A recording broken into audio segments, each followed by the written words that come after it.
Hi, everybody. Thank you for joining us for another Run Wild with Us. Ask Us Anything.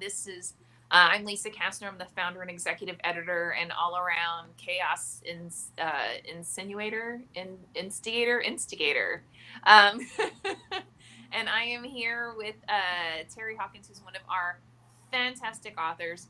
Um, if you go on BookBub now, Turing's Graveyard, which is the short story collection that we published this year of Terry's, which has just it's absolutely phenomenal. Is if and you would question that at all, but it is actually available on BookBub throughout this month for 99 cents, the ebook version. And Taylor Grant, who for some reason Facebook decided to name Terry Hawkins. I think it's because originally, Terry, you were going to be with us last week. So poor Taylor Yes.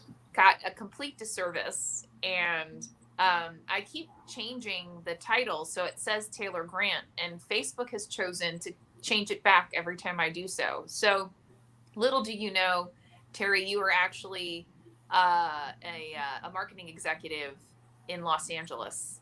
Wow. And you're around 6 foot something. Well. There's a lifetime dream realized. Who knew? Yeah. Suddenly, that's what you are for. Yes, at least the people in the audience won't be aware of the fact that I am in fact 5'7". So they will have no idea. Yeah. And so anyway, so we're going to have that as well. So thank you, everybody. If you're joining us live, that's fantastic. If not, that's not a big deal. We always go back and we check our comments for questions because this is really all about you getting a chance to ask us whatever you want. So one more little promo I'm going to do, and then I'm going to ask a question that isn't actually on my list of questions for Terry, but hey, why not? We actually are going to have a huge event on December 15th where we are going to launch the first half of 2021's catalog. And what makes this so tremendous is it's not just Running Wild. It's actually our brand new imprint Rise as well. So I really think that if you want to have a great time and you want to find out about some of the most fabulous stories that are coming your way in 2021, then you need to join us December 15th, 1 p.m., Facebook Live, Twitter Live, and YouTube Live. Okay, now with that, so Terry, how was your Thanksgiving? We had as nice a pandemic Thanksgiving as you could possibly have. It was just my wife and I. We ordinarily would have spent it with my brother and sister-in-law in Westport, which is the next town over.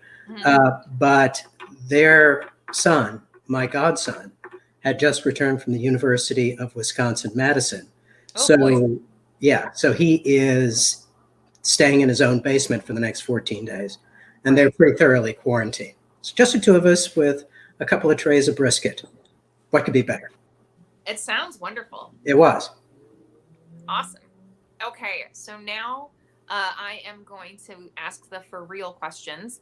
For anyone who is joining us, just so you know, if you have a question, just go ahead and put it in the chat. If you see me swatting something away, it's called one of my cats who's decided that she's going to wreak havoc while I'm live on Facebook because it's more fun that way.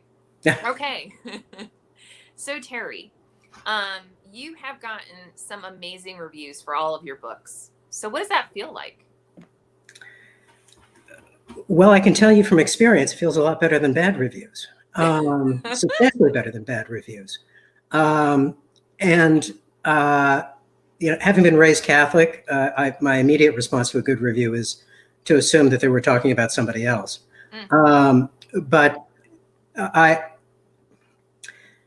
try to internalize them to the extent I can to really take them on board. But I will also say, though, on the subject of bad reviews, I do pay serious attention to those as well.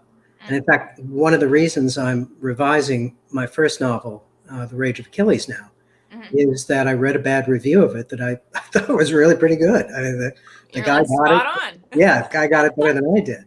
But yeah, it's been a tremendous experience, and it is enormously gratifying, especially when you see a review, an Amazon review from a reader who isn't being paid to review anything and just enjoyed a book so much that he or she has to say something about it. I suppose it's modern equivalent fan mail, which I have not got very much of, but I have got a few. Mm. That's fantastic. Yeah, it is really very nice. Yeah. Now to transfer that into sales. Well, it doesn't always work out that way, as you and I both know. But Yes, yes, we know that. it is fabulous when it does. Yeah. Yeah, absolutely. So, okay, do you have a question for me? Why, as a matter of fact, I do.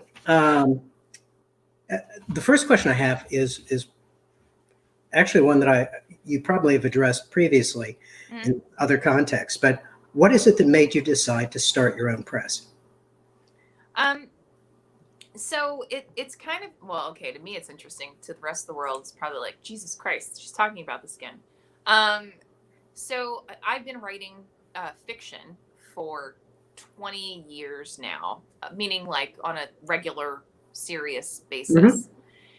Before that, I was writing news articles. I was more of a journalist. I did a lot of corporate writing, that kind of thing. And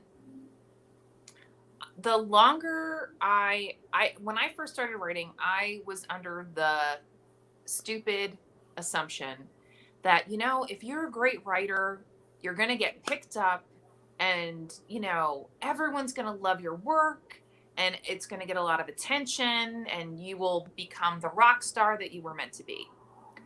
And if you laugh out loud right now, that's completely fine. I get points for just smiling, I think, but yeah. But do go on. So I'd say it took me about 10 years, because I'm not the swiftest person on the planet, to realize that is not true. And I knew so many, really phenomenal authors, really great writers. They could not get published for the life of them.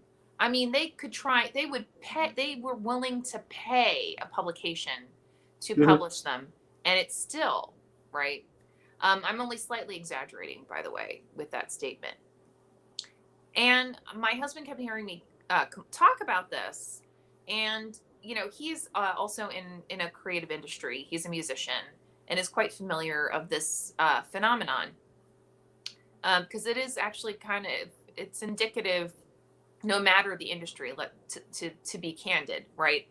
In terms of especially a creative industry.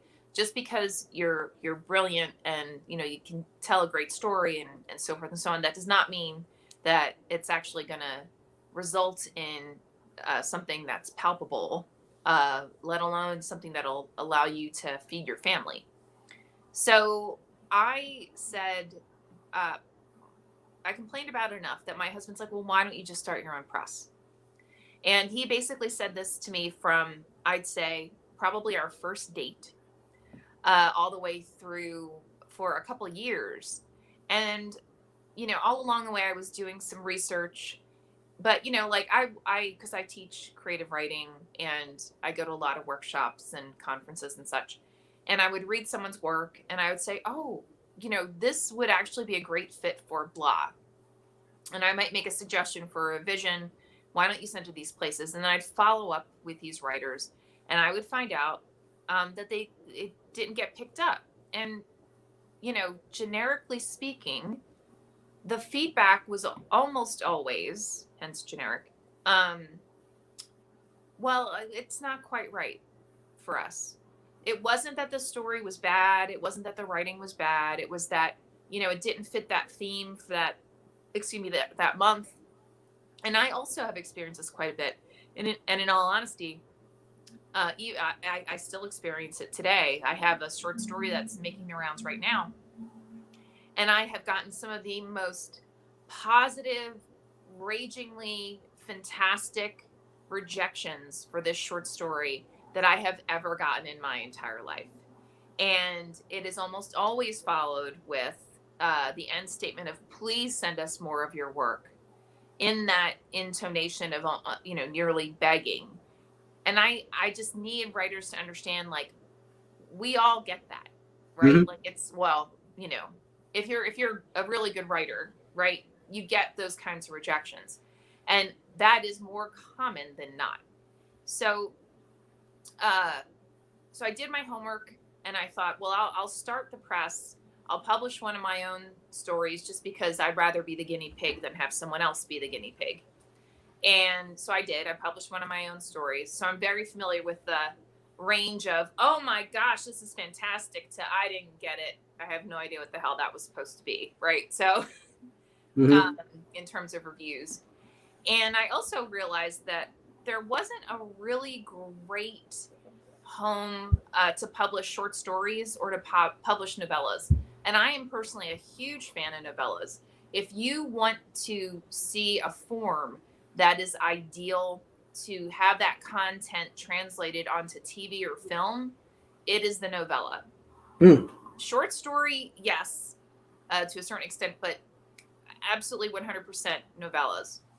So I started off with just a couple of full-length pieces, but I wanted to make sure that we did a novella and a short story anthology every year that was not themed, because I realized as well that oftentimes the limitation had to do more so, in terms of rejections, had more so to do with the theme that had been prescribed for that year or for that that anthology.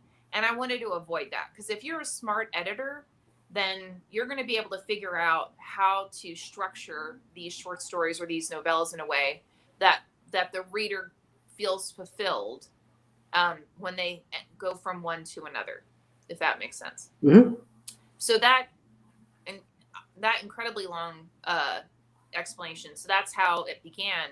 And in all honesty, even when I started the press, I thought, oh, well, I'm going to publish all these great writers and people will be just floored and they'll spread the word and it'll go viral and we'll sell in the millions in the first 2 years, which did not happen.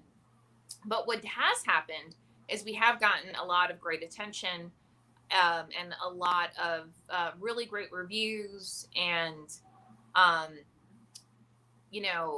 starred reviews and a lot of industry attention. So I have to say I'm really happy that we chose to start the press. I'm even more honored that people like yourself come to me and say, hey, I want to publish with you. And I'm always shocked when it's someone of note and that they're insistent about it. Because I just keep saying, well, don't you really want to publish with Penguin or St. Martin's? Because I personally would love to publish with St. Martin's. I love their catalog. But anyway, so and I'm throwing out names like, don't you really want to go with these guys? And they're like, no, you're my first pick. And I'm just still like, I think that the mushrooms you had earlier today are affecting your ability to make decisions. So so yeah, so that's basically the terribly long story. But we're certainly glad you did it. Oh, well, thank you. I'm thrilled that persons like yourself or authors like yourself have come to us, and I'm even more honored when people want to become editors with us, because I'm super picky. Like you actually have to take a test. Oh, really? Yeah. So like Peter, your editor for Turing's Graveyard, he was given a manuscript and was asked to tell me if A, would he publish it? If so, why? If not, why? And then if he had to work with the author, how would he work with that author? And what kind of feedback would he provide? Because to me, that's very indicative of how knowledgeable is this editor? Yeah. What level are they? And if their editorial style would fit with the press. So it's fascinating. Yeah, and I've turned down a lot, which it's not like I'm paying them $1 million. So the fact. Can I interject a story about being rejected by St. Martin's? Oh, yeah. There's an editor at St. Martin's named Elizabeth Beyer, who is Tom Perrotta's editor. And, I love Tom. Yeah. Well, I'm friendly with Tom, and he introduced me to Elizabeth, and I sent her my second novel, American Neolithic. And I called her up after an indecent interval, I'm sure. And she said, I really want to talk to you about that book. When's the next time you're in New York? And I said, well, as it happens, I'll be there tomorrow at an unspecified time. So I met her at the Flatiron Building, which, if you know the Flatiron Building in New York, that is where the entire publishing agency industry of the United States is located. Take that thing down, and we're never going to leave again. It's amazing. Yeah. But anyway, so she shows me around. She introduces me to all the other editors. She gives me books. She takes me across the street to Italy, which had just opened, and buys me a cappuccino. We were sharing a pastry, and I'm thinking, oh, this is so great. It's just so she great. Must love me. Yes, exactly. The contract is in her purse, And then she explained to me why she couldn't take the book. And she said, if it were a different time, I'd say, yeah, sure, we'll do a 5,000 copy run and, take our chances, but not you, Shorty. So she didn't put it quite that way, but she was very sweet about it. But that is the equivalent, by the way, of the rave rejection you were talking about. I actually asked somebody, why did she take me out on the first date to dump me? Right. And apparently in the publishing world, that is the way you encourage people to continue to submit. And that makes sense. Yeah. Actually, so while we're talking about that, I am still going to go to the next question, but I want to point out to people who are watching. So, the way that most publishing houses acquire new stories is that typically it's done by committee. So it's not that they pick up a piece or they're recommended a piece and they say, oh my gosh, this guy's an amazing writer, to your point, based on that story, hey, let's give it a shot. Let's see if there's an audience for it. It's the reverse. If they cannot immediately identify an audience, and if they cannot immediately say, I know these are the bookstores where I can place it, and they can't sell it to that committee that this is something that should be acquired by the publishing house, then they'll pass. And absolutely. The reason why, in my opinion, smaller presses and mid-sized presses are becoming have become much more prolific is because there are so many great writers out there today, and most small presses like ours, we don't base it on that. I'm basing it on quality of writing, and on if it doesn't, as I put it, fit neatly in a box, right? And I'd say every story that we publish arguably could fit within multiple genres or subgenres. So if you're an author and you're out there and you're submitting your work out there, do not get discouraged, to Terry's point, if you get turned down by big publishing houses. And actually don't get discouraged if you get turned down by multiple agents, because I've actually had agents who clearly didn't even bother to read the writing sample. They just literally read the paragraph and went, today I'm into children's books. Like, I've actually gotten that rejection. Oh, sure. I'm into children's books. Yeah. It's selling really well, so I'm going to pass. Yeah. So, just keep that in mind. I mean, she actually did publish multiple other forms, but she had changed her focus and it was going to be all about children's books. So, again, don't get discouraged when you get the raving rejection or any rejection. So, okay. So, Terry, what inspires you to write? I've been thinking about that, actually. There are really two ways to answer it. One is in the general, which is, why did you decide you wanted to be a writer? And that I can answer by simply saying it was what I always wanted to be. I started my first novel when I was in second grade. It began during World War II and ended there. And I didn't know enough to capitalize the D. But when I was in the early throes of adolescence, I wrote an entire science fiction novel which is really an exercise in plagiarism more than anything else. I mean, I just ripped off ideas from every novel I'd ever read that I liked and put them all together under the title The Peacemaker's War, which I assure you is the best thing about it. It is a great title. It is a good title. Yeah, maybe I'll go back to that. Who knows? But anyway, I remember banging it out on an old Royal Upright manual typewriter, which is a museum piece now, between the ages of like 14 and 15. And of course, as we all do, I lost my way there for a while. But it seemed to me that it was definitional of who I was, and I just had to pursue it. And I'm not one of those guys, and I use guys generically, who says the thing about writing's easy, just open a vein and bleed into a typewriter. It is hard work, but digging coal is a lot harder, believe me. So specifically, though, as to the questions of what inspires any given piece, I actually looked through Turing's Graveyard to see if I could remember what got me started on some of the stories. And one of the patterns is, if there's something that's been obsessing me for a long time, I will play with it until it turns into a story. With respect to the title piece, speaking of ripping off science fiction novels from the 50s, Arthur C. Clarke's first or second major book was called The City in the Stars. And among the, well, there's a lot going on in that book, but it's set in the very, very, very far future.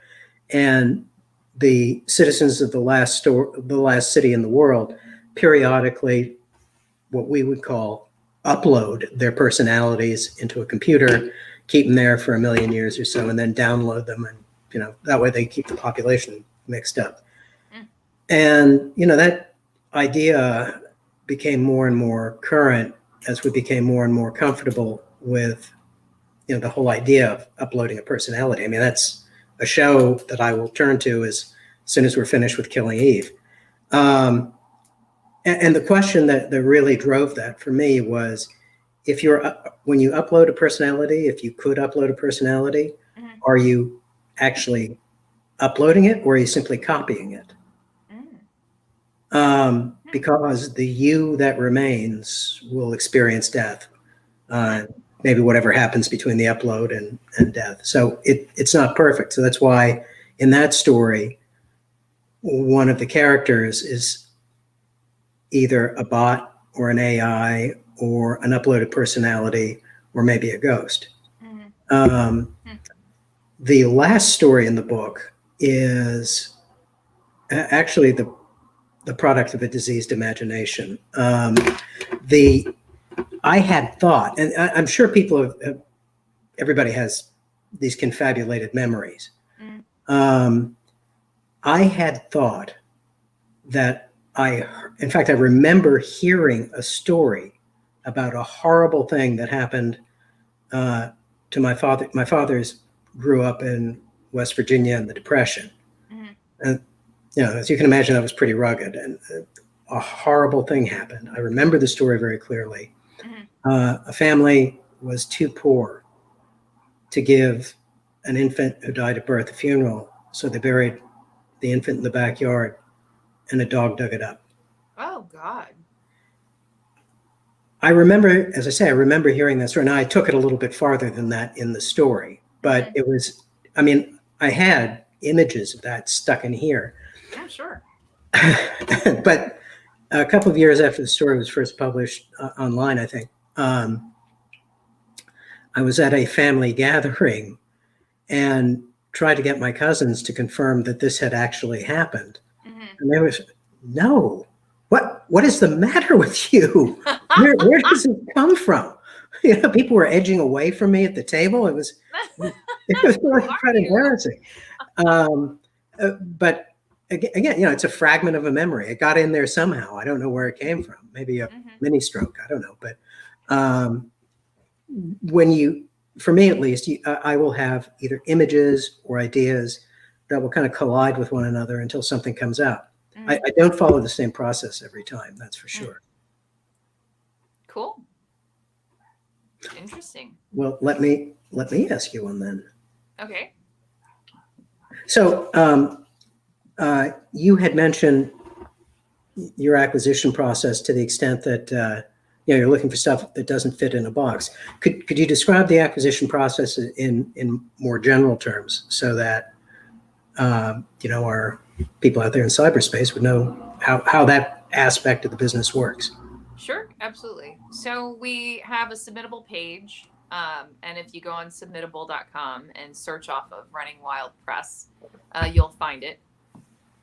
For anything that is a full-length novel, a nonfiction piece, or like or full-length nonfiction. So what that means is if it's a full-length fiction, then that can be short stories, it can be novellas. They just have to be connected in some capacity. And then nonfiction, it can be a creative memoir where it's like narrative poems, Mm-hmm. Whatever the case may be. Rise has much more, many more accoutrements that needs to be included as well as the manuscript. So I believe she includes, you have to provide a book proposal of sorts and I think it's the summary. So just go to the page and check it out. Yeah. Excuse me, is Rise geared more towards nonfiction? Oh, my apologies. So Yeah. Rise is our brand new imprint that it is focused on genre stories written by people of color. And so so far we've acquired 3 books to be published in 2021. And again, if you're interested in hearing more about that, just join the December 15th event because we're going to talk about minimally 2 of them during that event. So, which will be wonderful. So once you've submitted, I am actually the first set of eyes on anything under the Running Wild Press umbrella. Andrea Johnson, who is the acquisitions editor for Rise, she covers the first pass for anything under Rise. But for anything under the larger umbrella, I go through everything. If you get an initial rejection, you're getting it from me. If you're getting an initial feedback, it's probably me. At that point, I just whittle it down to a set of stories or full-length pieces for consideration. Typically what I do, because I'm in the middle of this process now, actually, if I can, I'll give feedback, like suggestions of books that could be read to help mature the writing, or maybe a first pass review or edit that may be beneficial for the piece. If I can, in some cases, it would be more effective to have like a sit down with the individual. Like I said, I'm in the middle of the process today. There were like 3 pieces where people went through and they fully formatted it. They had put in a copyright page. They put in their own imagery. And, to be perfectly honest, for me at least, that screams, you should just publish it yourself. There's no point in sending it to a press because this is all collaboration. And we've had several instances where someone's writing was decent. They had gone to those lengths of before they submitted the manuscript. And then, when I sat down to talk to them about what would you be willing to do, Terry, you'd be shocked at the number of people who basically said, well, I don't want you to touch a thing. I don't want you to touch a word. I don't want you to change images. And I was like, then you need to self-publish this. And in some cases, people got incensed because it was like, well, why won't you publish it? Well, because, no matter what, there's, this is, again, it's a collaboration. You're working with an editor, right? So Mm-hmm.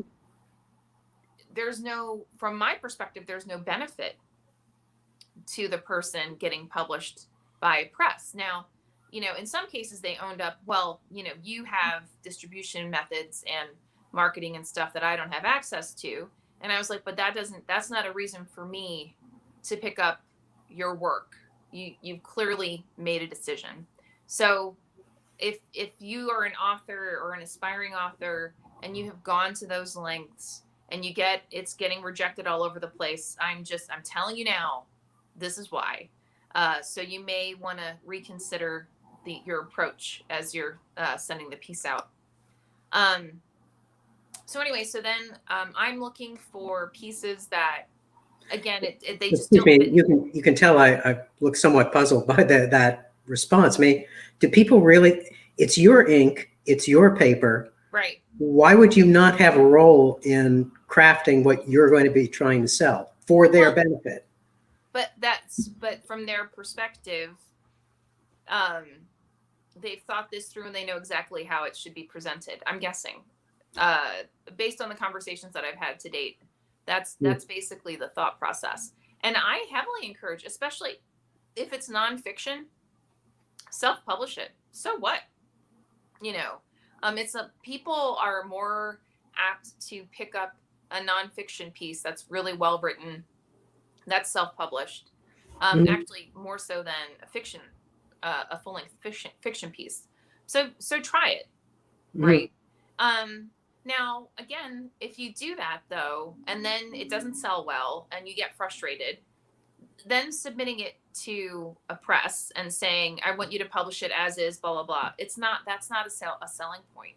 So, really think about when you're sending stuff out, think about who you're sending it to. Do they accept pieces like what you have published in the past? So we've had examples where like someone submitted a full-length mystery, but I mean like it was hardcore, like Agatha Christie style mystery, and I'm like, you need to send this to a press that specializes in mysteries. It is not us.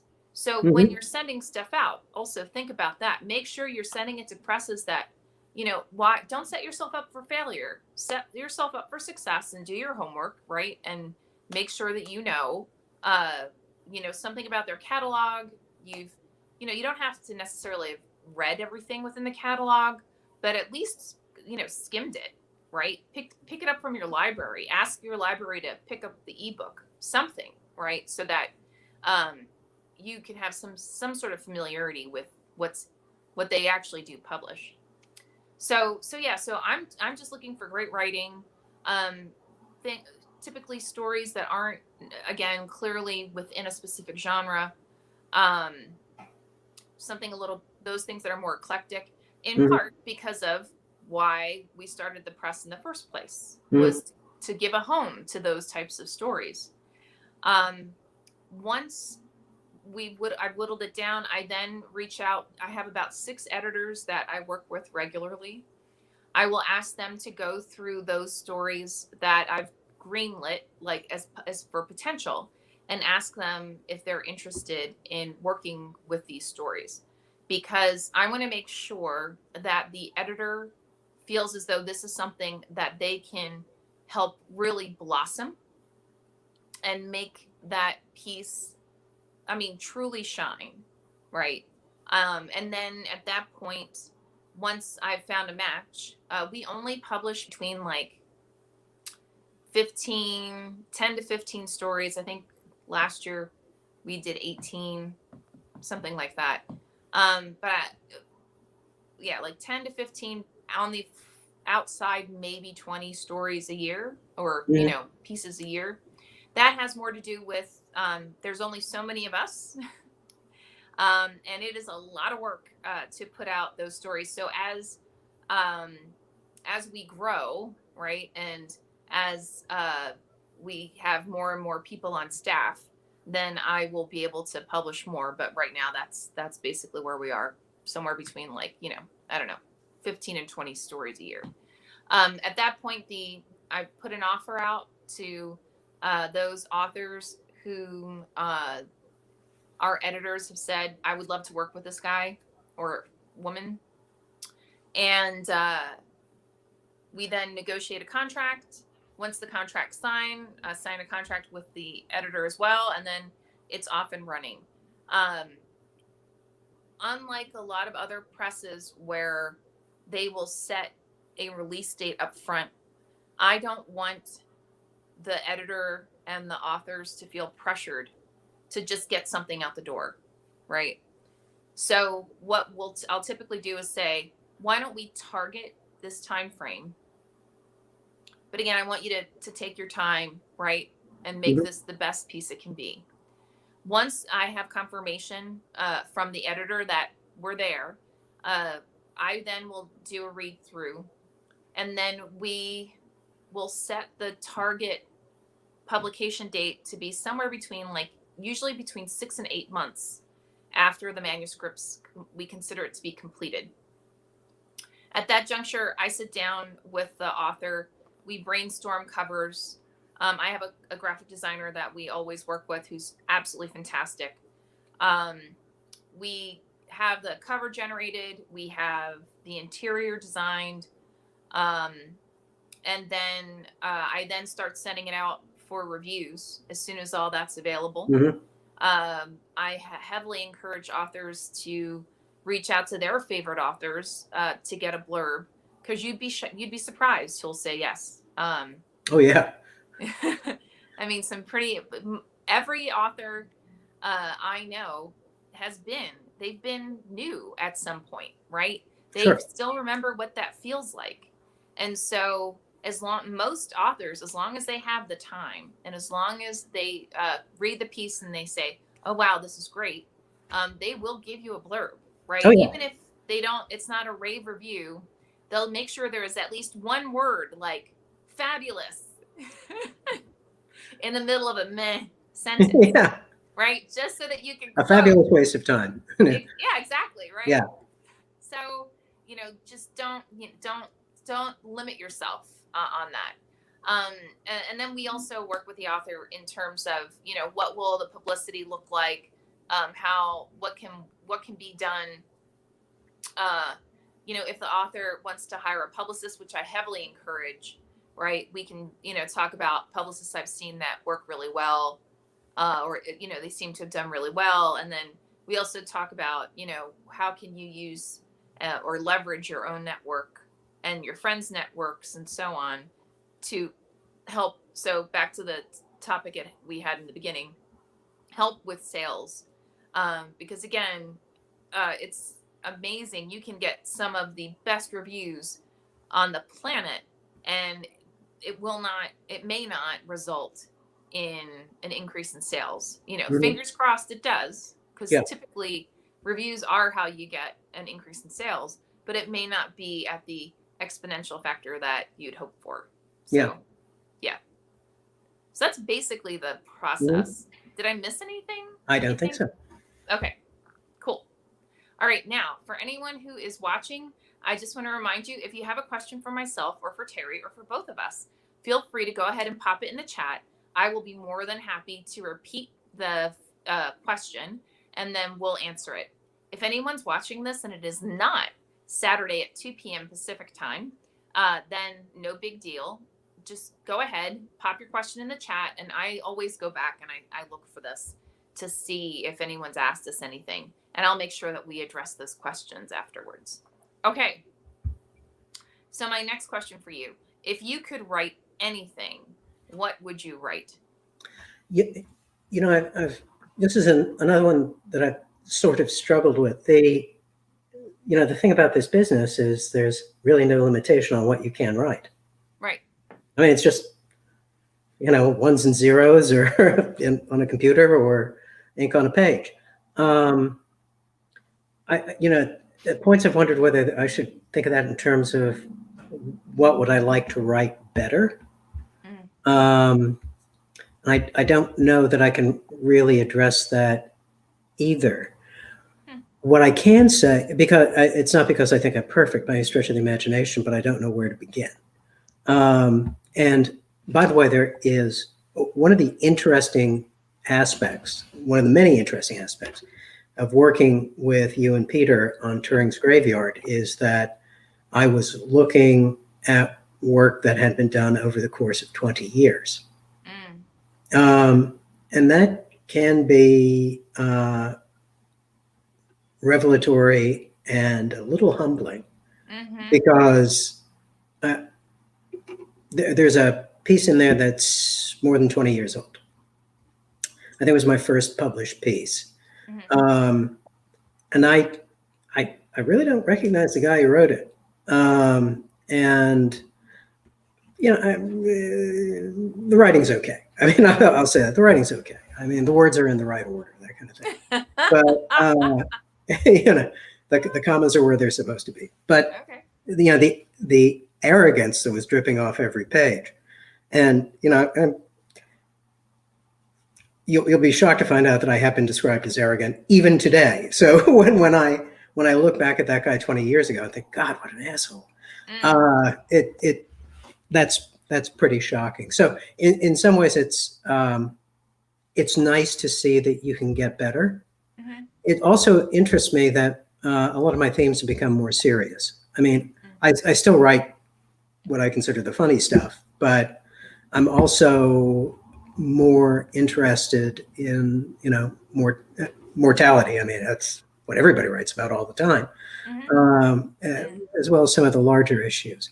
I have a couple of projects in the hopper right now, in a file folder. There should be marked in the event I live to be 200. One of the things I'm thinking about starting, as soon as I have the revisions to Achilles finally finished, is a counterfactual historical novel that opens with the execution of Robert E. Lee. And that is actually a short story I have out right now. And the other thing that I find myself returning to, as I mentioned, you know, I have that short story at the end of Turing's Graveyard. That's a family memory. I find myself returning to my hometown in my thinking, and the somewhat checkered Hawkins family saga. My grandfather, for example, was a bonus marcher, and very few people even know what the bonus marchers were. So I keep thinking that there's a lot of material there that I really have to explore. And in order to do that, I mean,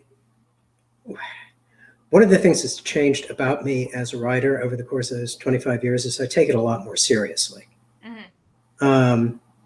So the question for me, I think I can answer your question in the spirit in which it was asked. What I would like to be able to do is to be able to handle that kind of third rail,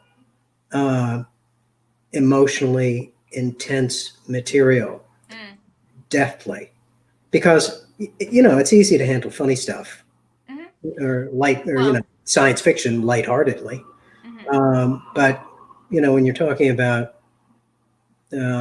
issues that reverberate for you personally, that's tough. It can be tough. So Ralph Reels asks, are you ever 100% happy with the story? Do you often feel you could have made it better or add to plot even years later? Always.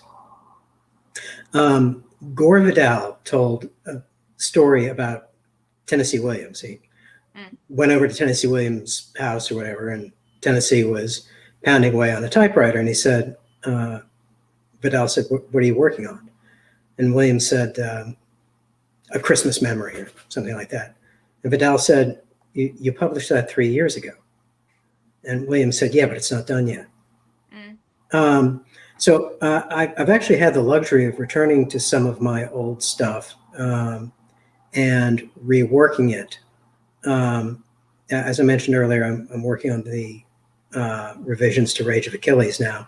And that's very important to me because, again, I wrote that when I was less serious about the project. There comes a point, I think, where instead of revisiting a piece, you can't do that anymore. I mean, you've beaten it into the ground, but you can return to the theme, or you can even return to the characters. But in the current short story collection, Turing's Graveyard, there's a story about the characters in Casablanca after World War II. I was always, I don't know why I became obsessed by this, but I did. And I tried to turn that short story into a novel, and it broke down of its own weight. It was like a Shaggy Dog joke, you know. I stopped about page 120 with a terrible sense of loss because I just blown a year, basically. But I still think about going back to that. In fact, I was talking to my wife about going back to it today. Oh, wow. Yeah. So who knows? Who knows? I might. But no, they never feel finished to me. Yeah, no, I agree. I actually have so similar to what you were describing. You know, I'll send a piece out. I'll feel like it's done, like, for now. I'll send it out to someone whom I trust for feedback. Almost every time they come back with something that I'm like, dear God, yes, that's spot on, right? There's some nugget in there that's absolutely correct. I'll make that revision. I'll walk away from it. And there's always an additional layer I feel like I can add. Some kind of additional nuance. There's always something that can make it a much richer story. And every time I go back to it, I'll say, oh, yeah. And oftentimes it's because I'm learning who the characters are, what makes them who they are, along with the reader, right? I mean, I have an idea who they are, you know, before, and then as I'm writing the narrative and developing, you know, moments of conflict or, you know, different vignettes within it, I'll realize, like, oh, wow, this guy's, you know, a bigot. And this is what made him, like, he's not just a stereotype, right? Because there's always things within a person's life that makes them approach others in that capacity, whether it's someone who's, you know, bigoted or racist or, you know, whatever kind of stereotype we want to throw out there. But there's the reasons for why somebody has that approach or has those beliefs. It's not as simple as they just have them, right? There's always a really complex background to it. So it's discovering that and realizing that, and then how do you bring that forward, right, without necessarily writing, you know, 500 pages of backstory. But you want to draw that out. You want to draw those elements out, so that it's something that it really, really enriches the story. And then honestly, when you start figuring that out, oftentimes that will change parts of the narrative as well, because it doesn't necessarily fit well. So yeah, I mean, I'll go back and read stuff and go, yeah, that's good enough. Just more so because I don't feel like, you know, revisiting. And then I'll, to your point, there are other things I'm like, wow, I forgot how much I love this guy, or how much I love this woman. I want to see what else happens in this universe, right? In this world that I created. That's kind of related to being surprised by your characters. I mean, not knowing what they're going to do. I didn't know how my second novel was going to end until 2 hours before I wrote it. I bet. Yeah, I mean, I just couldn't figure out what they were going to do. Yeah, I had to throw in another character for the short story I was referencing earlier. And that's when I realized, oh, in reality, he's basically a foil, right? Well, in the first draft, he was a foil, and then he became more complex, and he was more than just simply a way to create conflict within the revisions. But I was like, oh, okay, got it. Right. This now makes sense to me. So yeah. So thank you, Ralph. That was a great question. Thanks very much. Yes. Okay, Terry, I think do you have a question for me? I do. And actually, I'd like to take it a little bit out of order because you made reference to something in a couple of your earlier answers. And that was about publishing your own work and also about self-publication. Do you... When I started writing, the internet was still a comparatively new thing. So, you know, people say, well, is it okay to publish online? And people would say, well, you have to, you know, it's like kissing but we know that's changed.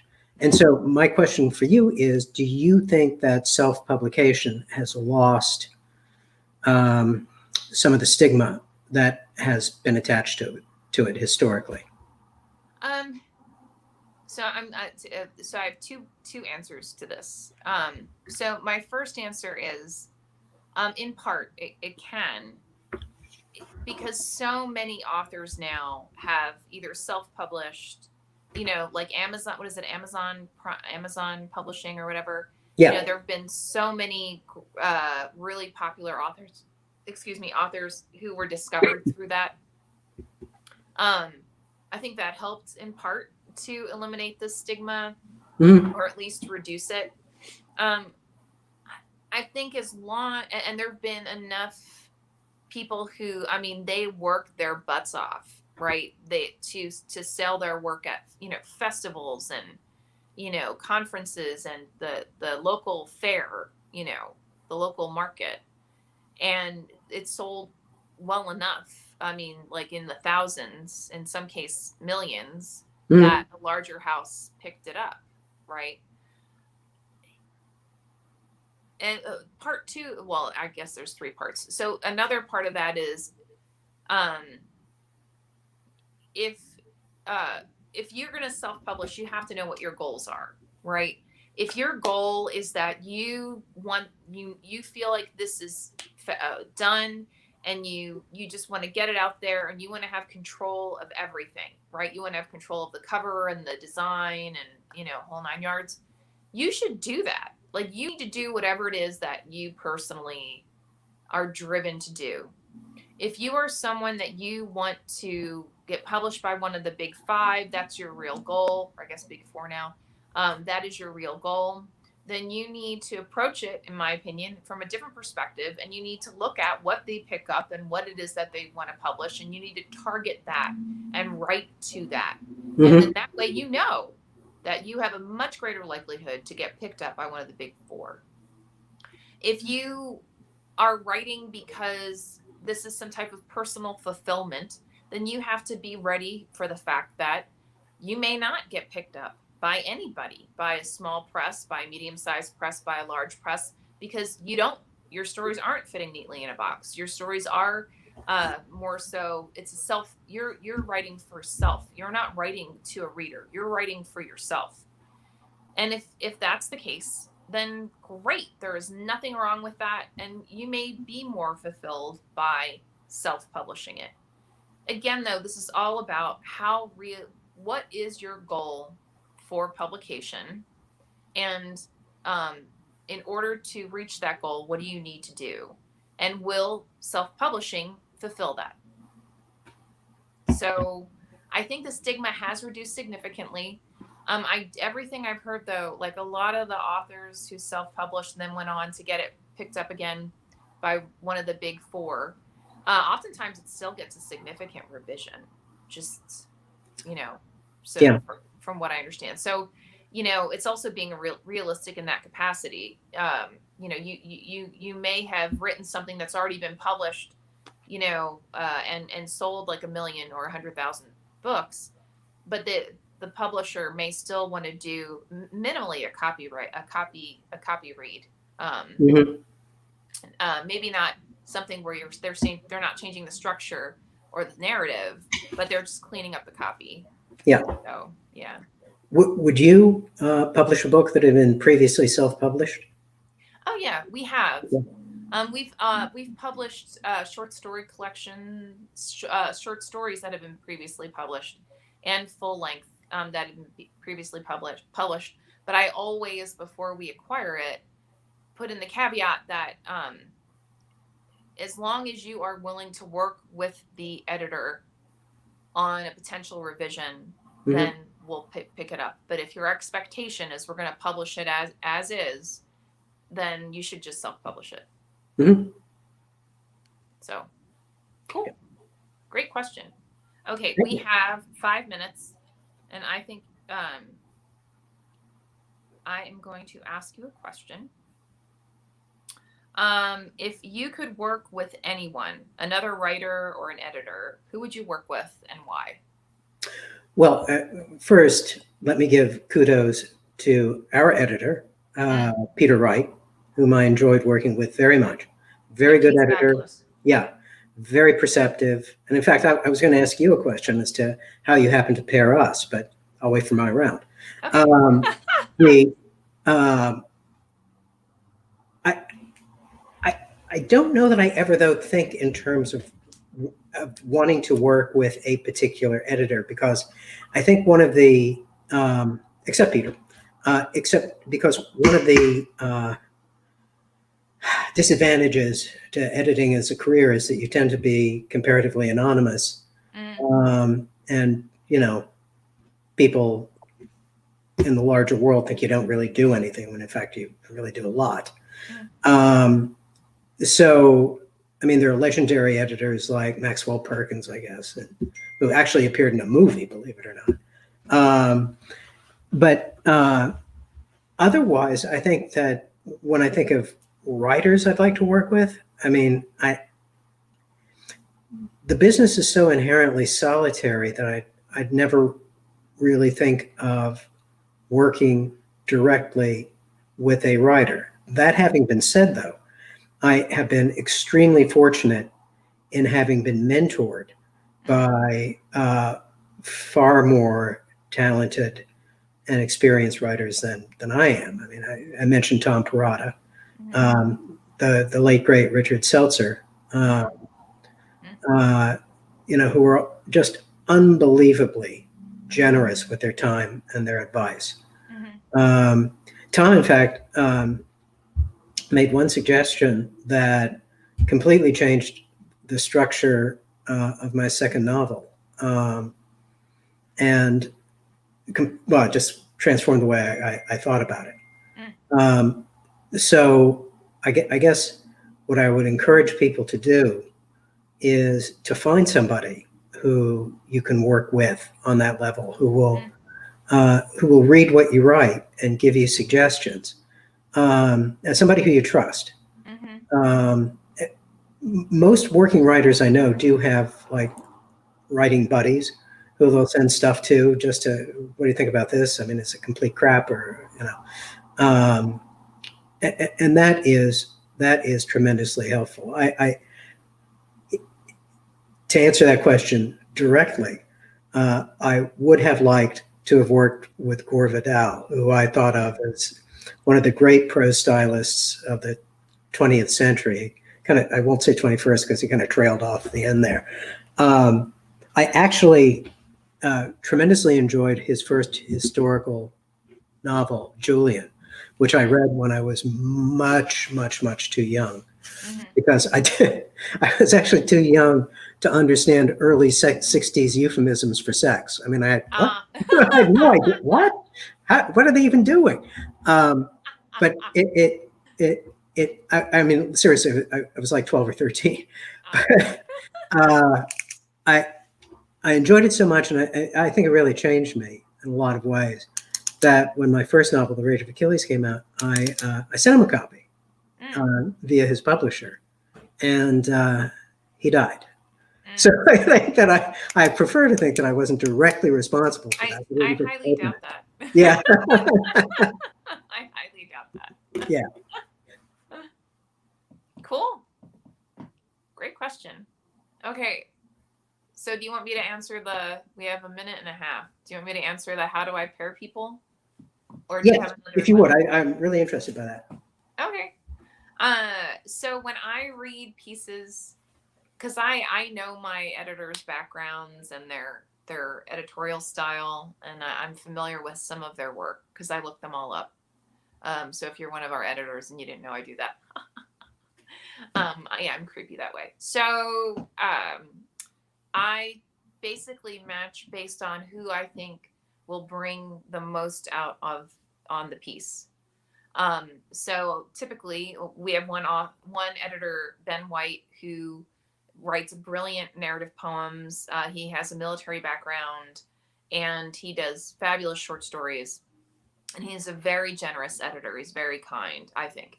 And so oftentimes if it's something where, you know, it's a narrative poem or, you know, something along those lines, especially if it has like a military theme or military nuance, I'll send it to him because there are aspects of the military life he will understand that somebody who is not of that background would get. right? So I'm the last person you want editing a military themed piece. Just putting that out there. When I read Turing's Graveyard, so Peter has a little bit more of a literary bend to his nature, and he tends to be more of almost a little bit more of an intellectual when he is reviewing a piece. And so oftentimes those stories that are more all right, this is going to sound snotty, like elevated, right? So there's an intellectual nuance to the pieces, intentional or not, that I know he would be able to draw out. And if a piece could be more complex from a craft perspective, or they are already more complex from a craft perspective, I know he will not only understand them, but he will help those pieces to become what they are meant to become, if that makes sense. But yeah, so I look at the piece, and then I look at the author and kind of figure out, based on their background and their own writing stylings and their way that they edit, if it would be a good fit. And I'm usually about 90% right. Believe me, I find out pretty fast when I'm wrong. So awesome. Okay, so with that, we are a little after 3 p.m. Pacific time, which is 6 p.m. Eastern time. I want to thank you, Terry, so much. This has been fabulous. Huge pleasure. Huge pleasure. Every time we talk, it's always a huge blast. Well, thank you. Same to you. Everyone who's watching, thank you so much for joining us. If you have any questions, please go ahead, throw it in the chat. Don't forget to pick up Turing's Graveyard by Terry Hawkins.